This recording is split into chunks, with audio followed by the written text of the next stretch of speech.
There was a time when the world believed they were watching the birth of a modern fairy tale. Cameras followed every appearance, headlines celebrated every public gesture, and millions of people projected their hopes onto a couple who seemed determined to rewrite the rules of fame, royalty, and celebrity culture all at once. To their supporters, they represented rebellion wrapped in elegance. To their critics, they represented ambition disguised as authenticity. But behind the carefully staged photographs and perfectly rehearsed interviews, another story was unfolding quietly in the shadows. At the center of that story was a woman who understood something most people never fully grasp about modern fame. The public does not buy reality. The public buys narrative. And once a narrative becomes emotionally powerful enough, people stop questioning whether it reflects the truth. They begin defending it as if it were their own memory. Long before global interviews, streaming documentaries, and magazine covers transformed her into an international symbol, she was simply another ambitious performer trying to survive inside an industry built on reinvention. Hollywood is filled with people chasing opportunity, but very few understand how to convert opportunity into mythology. She understood it instinctively. Friends from her early years described someone intensely focused, highly strategic, and deeply aware of image. Conversations were rarely casual. Every social interaction carried purpose. Every connection was evaluated for long-term value. While others around her treated fame like a dream, she treated it like architecture. Every decision became another brick in a future identity she intended to build. The producer she married during those years believed he was supporting a partner through the difficult early stages of an entertainment career. He introduced her to industry circles, defended her during periods of rejection, and remained convinced that success would strengthen their relationship rather than replace it. But people close to them later described an uncomfortable shift once larger opportunities arrived. As her career expanded, her social world changed with it. New circles brought new ambitions. Old relationships slowly disappeared. Friends who once felt essential became distant memories. Phone calls stopped, invitations vanished. Familiar faces were quietly filtered out of her evolving world. Then came the breakup that stunned nearly everyone who knew them. There were no dramatic confrontations, no emotional public scenes, no long explanation attempting to preserve dignity. Instead, the separation unfolded with a cold efficiency that people around them would discuss for years afterward. Personal items reportedly arrived through delivery services instead of conversations. Symbols of commitment were returned without sentiment. What had once been presented as a love story suddenly looked more like a completed transaction. To outside observers, the split became just another Hollywood divorce.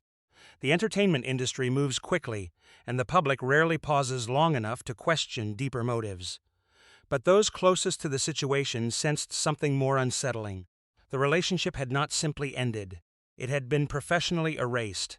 That distinction mattered, because erasing a relationship is very different from surviving one. Around the same time, a larger transformation was taking place. Public appearances became more polished. Interviews became more calculated. Messaging became increasingly refined. Compassion, empowerment, healing, authenticity, and resilience evolved into recurring themes. Every statement fit neatly into a broader emotional brand that appealed to audiences hungry for inspirational storytelling. The public loved it. In a chaotic media environment filled with outrage and division, the image of a confident, articulate woman standing against powerful institutions became commercially unstoppable. Streaming platforms invested heavily. Publishers pursued exclusive deals. Publicists carefully shaped the narrative into something larger than celebrity culture. It became symbolism. But symbolism can become dangerous when reality refuses to cooperate. Inside elite media circles, whispers slowly began circulating about inconsistencies between the public image and private behavior. Former associates privately questioned timelines, relationships, and carefully edited stories that no longer matched what they remembered. Most stayed silent. Some feared legal consequences. Others simply understood how modern celebrity ecosystems operate. Once a global narrative reaches a certain size, opposing it becomes almost impossible. The machine protects itself. And the machine surrounding the couple was enormous. Public sympathy generated influence. Influence generated contracts. Contracts generated wealth. Wealth generated protection. Soon, criticism itself became part of the brand. Every negative article reinforced the idea that they were victims of larger systems determined to silence them. It was a powerful cycle. The more controversy appeared, the stronger the public identity became. But privately, cracks were beginning to form. The prince, at the center of the story, had entered the relationship believing he was protecting someone from the kind of public cruelty that once devastated his own family. People close to him said he viewed the relationship emotionally rather than strategically. He saw parallels between past tragedies and present conflicts. He believed history was repeating itself, and he became determined not to fail again. That emotional vulnerability would become one of the defining elements of the entire story. Because while the world saw romance, others saw calculation. Friends from his earlier life reportedly worried about how quickly his identity was shifting. Relationships with longtime confidants deteriorated. Family tensions intensified. Professional obligations became sources of frustration instead of purpose. The life he once understood began disappearing beneath constant conflict, media battles, and public performance. Still, the brand kept growing. Streaming interviews drew global attention. Public speeches generated headlines. Every controversy became content. Every emotional moment became marketable. They no longer functioned simply as public figures. They had become an international business built around personal narrative. And businesses require maintenance. That maintenance came in the form of carefully managed messaging, aggressive public relations strategies, legal warnings, selective leaks, and relentless image control. Former friends and employees reportedly learned very quickly that access could disappear the moment loyalty was questioned. The atmosphere surrounding the brand became increasingly controlled. Some insiders described it as exhausting, others described it as frightening. But even the most carefully managed image eventually faces a problem no amount of publicity can fully eliminate: the past.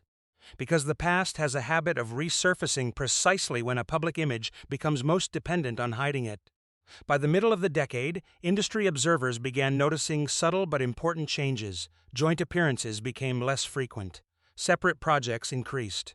Messaging that once sounded unified started feeling fragmented.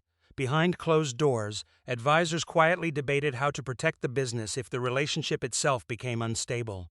The fairy tale was no longer operating smoothly, and somewhere far from the cameras, individuals connected to earlier chapters of their lives were beginning to reconsider years of silence. That was the moment the mythology started colliding with memory. Not because journalists suddenly became more aggressive, not because critics suddenly became louder, but because people who once accepted the official story began asking themselves a dangerous question: what if the public narrative was never the real story at all?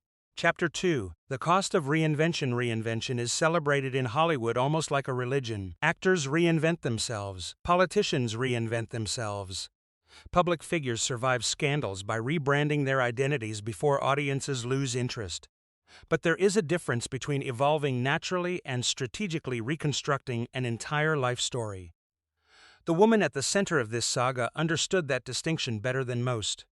By the time she entered elite social circles connected to global power, she had already spent years studying how influence actually works. Contrary to public perception, influence is rarely built through talent alone. It is built through emotional positioning. The most successful modern figures understand how to make audiences feel morally connected to them. That was her true talent. She knew how to speak in the language of empathy while simultaneously strengthening her own status. Interviews rarely focused only on events. They focused on emotional framing.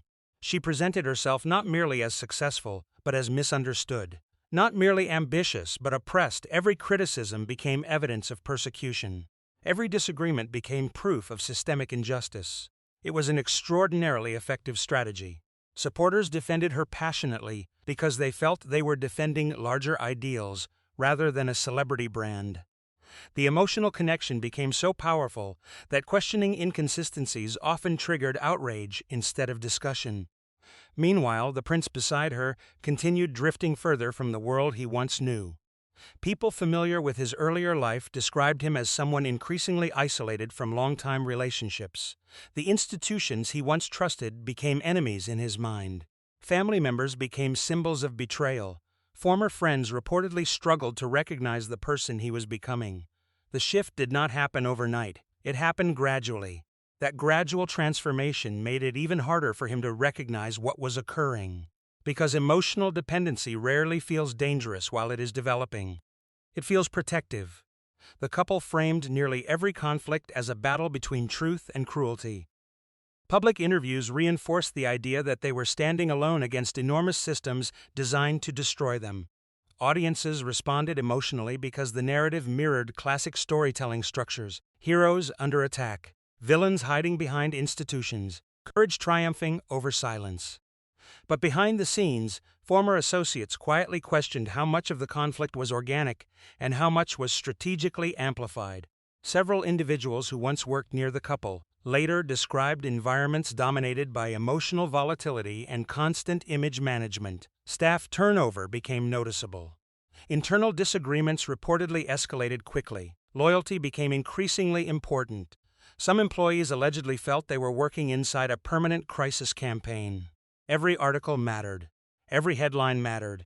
Every public appearance required careful calibration. The pressure intensified once commercial expectations grew larger. Streaming contracts demanded content. Publishers demanded revelations. Audiences demanded emotional drama. The couple's identity became financially tied to conflict itself. Peace was less profitable than tension. Stability generated fewer headlines than confrontation. That created a dangerous incentive structure.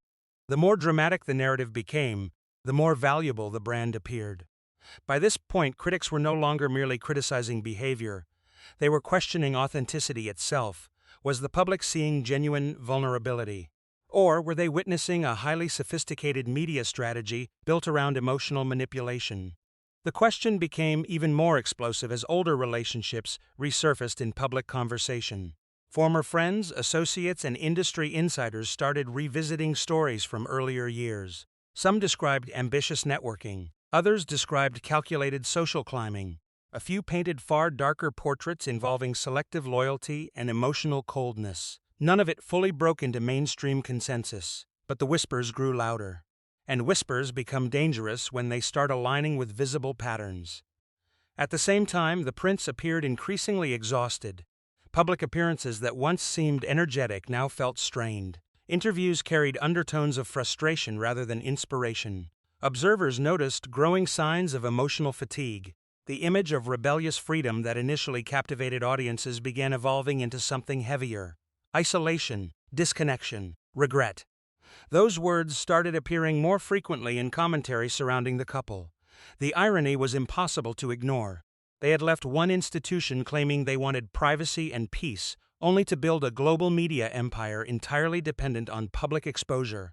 Every personal conflict became content, every grievance became branding, and every emotional wound became monetized. Some supporters continued defending them unconditionally. Others began quietly stepping away. Because eventually, even the strongest emotional narratives encounter a problem. Reality creates patterns, and patterns are difficult to explain away forever. By the end of the year, industry analysts began openly discussing whether the couple's joint brand had reached a saturation point. Independent projects increased. Public appearances became more selective.